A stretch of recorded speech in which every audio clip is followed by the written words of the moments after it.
Hello प्यारे बच्चों, welcome to Samarth classes. हम लोग कर रहे हैं first chapter that is sets 11th class का, और इसके हम 3 क्वेश्चंस कर चुके हैं एक्सरसाइज 1.1 का। अब हम कर रहे हैं 4th क्वेश्चन। क्या कह रहा है 4th क्वेश्चन? ये कह रहा है कि right the following sets in set builder form. अब हमें इनको किस में लिखना है? सेट बिल्डर फॉर्म में लिखना है। यस्टरडे जो हमारा वीडियो था उसमें हमने टेबुलर फॉर्म में लिखा था, अब हम किस में लिखेंगे? सेट बिल्डर फॉर्म में लिखेंगे। तो फर्स्ट क्वेश्चन की बात करते हैं जिसमें है 3, 6, 9 और 12। 3, 6, 9 और 12 इसको देखते हैं हमारे दिमाग में सीधा क्या आ रहा है कि ये क्या है, आपकी 3 की टेबल है। ठीक, कोई कन्फ्यूजन नहीं यहाँ पर। अब 3 की टेबल है तो हम क्या लिखेंगे? It's a set of x where x is equal to क्या है? एक्स इजिकल टू है 3n। और क्या है? n क्या है? n belong to n। n means natural number. ठीक है, ये मैंने आपको बताया था पिछले वीडियो में। और क्या लिखेंगे आप ये भी बताएंगे कि n क्या है? n is greater and equal to 1 and smaller and equal to 4। Complete. देखो, लैंग्वेज आपकी सेम हो ऐसा कंपलसरी नहीं है, लेकिन इस क्वेश्चन में अगर आप किसी चीज़ को अवॉइड कर सकते हो तो वो आप इसको अवॉइड कर सकते हो। बाकी ये सब तो आपको लिखना ही पड़ेगा। या फिर क्योंकि आपने देखो यहाँ नेचुरल नंबर लिख लिया है, एन को आपने किससे बिलोंग बता दिया है? कैपिटल एन, यानी कि नेचुरल नंबर। जो मैंने आपसे कहा था कि पर्टिकुलर नेचुरल नंबर के लिए ही लिखेंगे इसे। और नेचुरल नंबर हमें पता है कि हम 1, 2, 3 से काउंट करता है, तो हमें ये बताने की ज़रूरत नहीं है कि n क्या है, 1 से बड़ा है और 1 से छोटा है। हम सिर्फ ये लिख लें कि n क्या है, 4 से छोटा है और उसके इक्वल है, तो भी हमारी बात सही बैठ जाएगी। ठीक, तो ये आपके लिए ऑप्शनल है, आप इसको जिस लैंग्वेज में लिखना चाहते हैं लिख सकते हैं। टीचर को बात समझा देना है आपको कि हाँ हमारे x का मतलब क्या है, यानी कि आपने यहाँ जो नंबर है इस लैंग्वेज से, ये जो हमने लैंग्वेज लिखी है सेट बिल्डर फॉर्म में जो लैंग्वेज लिखी जाती है वो आपके टेबुलर फॉर्म में पूरी कनेक्ट हो रही है कि नहीं हो रही है, कहीं कोई अपवाद तो नहीं है, इसका आपको पूरा ध्यान रखना है। डन। नेक्स्ट क्वेश्चन की बात करते हैं जो है आपका क्या? 2, 4, 8 और 16 एंड 32। इसको देख के आपके दिमाग में एक चीज़ तो आएगी कि ये 2 से रिलेटेड है, लेकिन ये 2 की टेबल नहीं है। अगर टेबल होती तो 4 के बाद 6 आता, 6 के बाद 8 आता, फिर 10, फिर 12, फिर 14, फिर 16 आता, लेकिन ऐसा नहीं है। तो यहाँ पर ये क्या है? ऑब्वियस है, आप 11th के बच्चों, ये आपके लिए कोई बड़ी बात नहीं है। पावर्स बढ़ती जा रही है, पहले 2 1 जा 2 है ना, 2 की पावर 1 है, फिर 2 की पावर 2 हो गई, फिर 2 की पावर 3 हो गई, फिर 2 की पावर 4 हो गई, फिर 2 की पावर 5 हो गई है। तो हम लिखेंगे भी यही कि it's a set of x where x is equal to what? X is equal to 2 raised to power n and n belongs to capital N, that means natural number, and again the same thing, n is smaller and equal to 1 and greater and equal to 1 and smaller and equal to 5. that's it. so simple, बहुत easy question है। चलिए आगे चलते हैं next question की तरफ। Third क्या कह रहा है आपका? थर्ड 5, 25, 125, 625। समझ गए आप कि 5 की पावर है, सेम लैंग्वेज आप फॉर्म करेंगे। x is equal to 5 raised to power n belongs to natural number, and ये आपका एंड लिख लिया, कोमा हटा दीजिए। n क्या है? Greater and equal to 1 and smaller and equal to, क्योंकि 625 है दैट्स मीन यहाँ पे 5 यूज़ हो गया। डन, 4 यूज़ हो गया, 5 लिखने की ज़रूरत नहीं है, 4, क्योंकि 5 इंटू 5 इंटू 5 इंटू 5, 5 5 ज़ा 25, 125 एंड 625। सो ये क्या हो गया आपका? 4 हो गया। डन। नेक्स्ट देखिए 2, 4, 6 dot dot dot dot dot का मतलब क्या है? ये कंटिन्यू आपका चलता जा रहा है ना, इन्फिनाइट है। तो अब यहाँ पर हमारे लिए ऑप्शन क्या है? ये आपका x, जिसमें x is equal to what? x is an even number guys, even number, even natural number. Very good, even natural number. बस हो गया, ये तो बहुत ही इजी था, है ना। जिसमें आपका क्या है 2, 4, 6 से हम क्या समझ रहे हैं? ये इवन नंबर है, और क्योंकि ये कंटिन्यू चलते जा रहे हैं तो ऑब्वियसली ये क्या हो गया? आपके नेचुरल नंबर हो गया। तो बड़ी सिंपल लैंग्वेज में आपने इसे कंप्लीट कर लिया। फिर लास्ट आपका देखिए क्या लिखा हुआ है? 1, 4, 9 डॉट डॉट डॉट एंड 100। इसको देख के हम क्या अंदाज़ा लगा सकते हैं? देखिए 1, देखो वैसे तो आपको खुद ही कैलकुलेट करना पड़ेगा, क्योंकि अभी तो 1 का स्क्वायर करेंगे तो क्या आएगा? 1 आएगा, फिर 2 का स्क्वायर करेंगे तो क्या आएगा? 4 आएगा, फिर 3 का स्क्वायर करेंगे तो 9 आएगा। इसका मतलब हम 10 तक जाएंगे और ये कितना हो जाएगा? 100 हो जाएगा, यानी कि यहाँ तक हमें करना है। तो हम क्या समझे कि हमारा जो नंबर होगा वो क्या होगा? पावर में हो। ठीक है, तो लिख लीजिए आपकी language, it's a set of x where x is equal to what?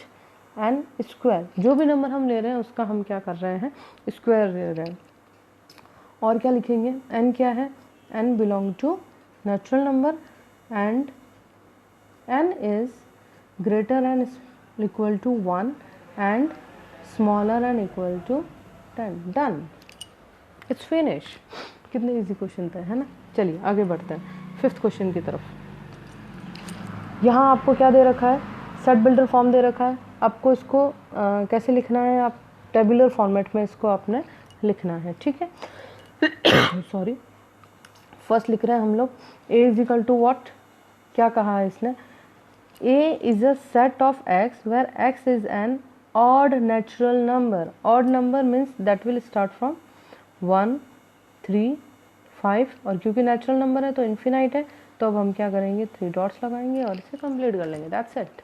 मैंने आपसे कहा है कि 3 डॉट लगाना है, दैट्स मीन 3 डॉट ही लगाना है। प्लीज़ आप यहाँ पर वो शुरू मत हो जाइएगा खूब सारे लगाकर। एक कंसेप्ट है इसको करने का, तो वैसे ही कीजिएगा। ये है आपका फर्स्ट क्वेश्चन। सेकंड क्या है? देखिए x क्या है? एक इंटीजर है जो कि यहाँ देखिए ये क्या बता रहा है? x ग्रेटर है -1/2 से और स्मॉलर है 9/2 से, पॉजिटिव 9/2 से। सो ऐसे नंबर हमारे पास क्या होंगे? अगर इस तरह से हम चल रहे हैं तो हमारे पास ये नंबर क्या होंगे? देखो ये है 1/2। अब अगर मैं इससे आगे बढ़ रही हूँ तो 2/2 आ रहा है, that's mean it will be 0, तो सॉरी 1। तो इस तरह से हमारी चेन में क्या आ जाएगा आपका? 1 2 3 4 आ जाएगा। तो हमारा सेकंड का आंसर क्या हो जाएगा? b is equal to what? 0 1 2 3 and 4। Done. 4 तक कहाँ पहुँचेगा? यहाँ तक। छोटा बताया है ना, 8/2, तो ये क्या हो गया?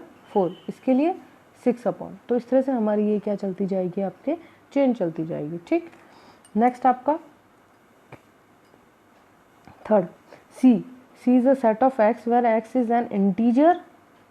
एक्स क्या है? एक इंटीजर है और एक्स की ये जो 2 लिखा हुआ है ना, ये एक्चुअली पावर है। यहाँ थोड़ा लिखने में मिस्टेक हो गई। X square is equal to what? Smaller than 4, ये ऐसा लिखा हुआ है। ठीक है, तो ऐसे नंबर हमारे पास कौन से हो सकते हैं? जिनकी पावर क्या हो? 4 से भी छोटी हो। ठीक है, और एक इंटीजर है। हमें ये भी कहा है कि उसने वो क्या है? इंटीजर है। तो हम कहाँ से शुरू करेंगे? छोटे से छोटे जो कि 4 से कहीं ना कहीं कनेक्ट करें, ऐसे नंबर से शुरू करेंगे। तो c इज इक्वल टू क्या हो जाएगा आपका? -2 -1 0 1 एंड 2। That's it, done. फिर फोर्थ, नेक्स्ट देखिए आपका फोर्थ, जो रिलेटेड है किससे? लॉयल वर्ड से। डी बनाना है आपको। क्या लिखेंगे? एल लिख लेंगे, ओ लिख लेंगे, वाई लिख लेंगे, ए लिख लेंगे और वापस एल लिखने की ज़रूरत आपको नहीं है। ठीक है, तो एल ओ वाई ए ये सारे लेटर्स हमारे किस में आ गए?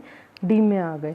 ये हमने क्या कर लिया है? एक तरह से इनके मेंबर्स लिख लिए। हमारे पास जो सेट था उसके मेंबर लिख लिए हैं, उसके एलिमेंट्स के नाम लिख लिए हैं। इस तरह से आप इसे समझ सकते हैं। हमें क्या लिखना है? एलिमेंट्स लिखने थे। फिर लास्ट है आपका, लास्ट नहीं सॉरी, ई, फिफ्थ। ई क्या है? E is a set of x where x is a month of a year which not having 31 days, जिसमें क्या हो? 31 डेज ना हो। तो उन सारे महीनों के हमें क्या करना है? यहाँ पर नाम लिखना है। ठीक है, तो एक एक करके हम सबके नाम लिखेंगे। ई है आपका, तो ई इज इक्वल टू क्या हो जाएगा? जनवरी से शुरू करूँ? जनवरी में तो 31 होता है, तो पहला नाम तो क्या हो जाएगा? फेब्रवरी, स्पेलिंग पूरी लिखेंगे आप लोग। देन ऑफकोर्स अप्रैल, क्योंकि मार्च में 31 होता है। Then June, then July August again 31, then September and last November. That's it, done. How easy it is, बहुत प्यारे प्यारे इजी क्वेश्चन है। लास्ट क्वेश्चन पे जाएंगे हम लोग। F is a set of x where x is a consonant in the English alphabet which precedes K को precedes करने वाले कौन कौन से अल्फ़ाबेट हैं और वो क्या है? कॉन्सोनेंट्स हैं, ये भी हमें बताना है। यानी कि वॉवल को छोड़कर बाकी सब लिखना है।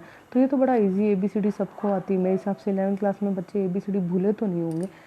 B, A को तो नहीं लिखो ना, C, D, E को नहीं लिखो, फिर F, फिर G, फिर H और फिर J। दैट्स इट, हो गया।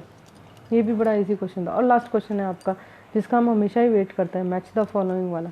सिर्फ आपको मैच करना है कि इसमें से सेट बिल्डर फॉर्म जो है वो किस टेबुलर फॉर्म से रिलेट कर रहा है। तो यहाँ देखिए 1, 2, 3 और 6 लिखा हुआ है। अब यहाँ पे देखिए x, it's a set of x where x is a prime number and divisor of 6। अगर हम डिवाइज़र ऑफ 6 की बात करें तो शायद ये कंसेप्ट सही बैठ जाए, लेकिन अगर हम बात करें प्राइम नंबर की तो फिर ये नहीं बैठेगा। क्यों? क्योंकि 6 प्राइम नंबर नहीं है। तो इसका मतलब हमारा ये किससे मैच होगा? फर्स्ट जो है आपका 1, 2, 3, 6, ये किससे होगा? नेचुरल नंबर एंड डिवाइज़र से। तो ये फर्स्ट किससे मैच हो गया आपका? 6 से। ठीक, फिर 2 और 3 मुझे समझाने की ज़रूरत नहीं है। 2 और 3 किससे मैच हो जाएगा आपका? क्योंकि ये प्राइम नंबर है तो A से मैच हो जाएगा, क्योंकि ये प्राइम नंबर भी है और 6 के डिवाइज़र भी है। मैथमेटिक्स बिल्कुल ही बताने की ज़रूरत नहीं है। और फिर लास्ट में बचा 1, 3, 5, 7, 9, it's odd natural number and less than 10. So easy. So guys, our first exercise is and it's complete. Now in next video we will start exercise 1.2, लेकिन उससे पहले उसका explanation part. Thank you guys for watching this video. Have a wonderful time ahead. Please like, subscribe and share if you like this video. और भी बच्चे जो 11वीं class में हैं, मैथ्स लेने के इच्छुक हैं, उनको ये वीडियो आप शेयर करें ताकि वो इसे देख पाएँ। आपका सब्जेक्ट अगर आप मैथ्स लेना चाहते हैं, चाहे किसी भी स्ट्रीम में हो, कोई दिक्कत नहीं है। अगर NEP इस बार जो न्यू एजुकेशन पॉलिसी आई है उसके अकॉर्डिंग हुआ तो फिर तो कोई टेंशन है ही नहीं कि आप क्या स्ट्रीम ले रहे हैं और क्या नहीं, क्योंकि स्ट्रीम का कंसेप्ट ही ख़त्म हो जाएगा। लेकिन अगर इस सेशन में स्ट्रीम का कंसेप्ट है तो आप चाहे मैथ्स को आर्ट्स के साथ ले रहे हैं, चाहे साइंस के साथ ले रहे हैं, चाहे कॉमर्स के साथ ले रहे हैं, कोई फ़र्क नहीं पड़ता, आपका सिलेबस सेम रहने वाला है। ठीक guys, thank you, have a wonderful time ahead, bye bye, good day.